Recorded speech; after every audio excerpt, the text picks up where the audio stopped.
도박 중독. 혼자 싸우지 마세요. 혹시 같은 실수를 반복하고 후회하거나 특정 행동에 집착해서 벗어나기 어려운 경험 있으신가요? 우리는 왜 때때로 통제력을 잃고 어떤 것에 갇히게 되는 걸까요?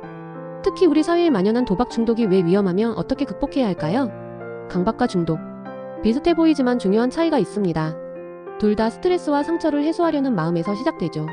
강박은 특정 대상을 채우거나 스트레스의 원인을 없애버림으로써 안정감을 찾으려 합니다. 중요한 건 강박은 대상을 바꾸거나 필요 없게 만들면 벗어날 수 있다는 점이에요. 하지만 중독은 다릅니다. 스트레스를 잊기 위해 기분 좋은 것에 몰입하면서 시작돼요. 처음엔 힐링이었지만 점차 그걸 하지 않으면 불안하고 초조해지죠. 강박이 대상을 버릴 수 있다면 중독은 대상을 버리기 어렵고 오히려 더 집착하게 됩니다. 심지어 또 다른 중독을 만들기도 합니다. 도박 중독은 스트레스와 상처를 즉각적인 쾌락으로 덮으려 하면서 시작됩니다. 처음엔 재미로 힐링으로 가볍게 시작하죠. 초기에는 이번 한 번만이라는 생각으로 도박을 합니다.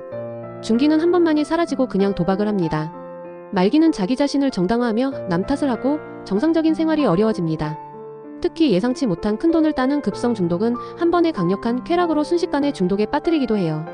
도박 중독이 무서운 진짜 이유는 돈을 잃는 것 이상입니다. 도박은 우리의 경제적 가치를 파괴하고 인해곧 건강, 마음, 성, 인간관계 등 우리 삶의 중요한 축이 점차적으로 무너지고 파괴됩니다.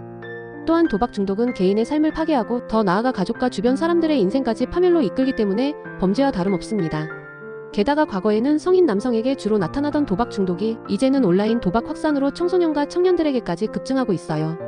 우리의 아이들이 돈뿐만 아니라 미래 자체를 잃어가고 있다는 건 너무나 안타까운 현실입니다. 도박 중독은 충분히 극복할 수 있습니다. 한 가지 치료법은 바로 몰입의 대상을 변경하는 것입니다. 도박의 쾌락을 대체할 수 있는 다른 긍정적인 활동을 찾아야 해요. 단순히 재미있는 것을 넘어 경제적 가치를 뛰어넘거나 경제적 가치를 포함하는 몰입 대상이어야 합니다. 새로운 기술을 배우는 등 건전하고 생산적인 활동으로 바꾸는 거죠. 하지만 대상 변경만으로는 충분치 않습니다.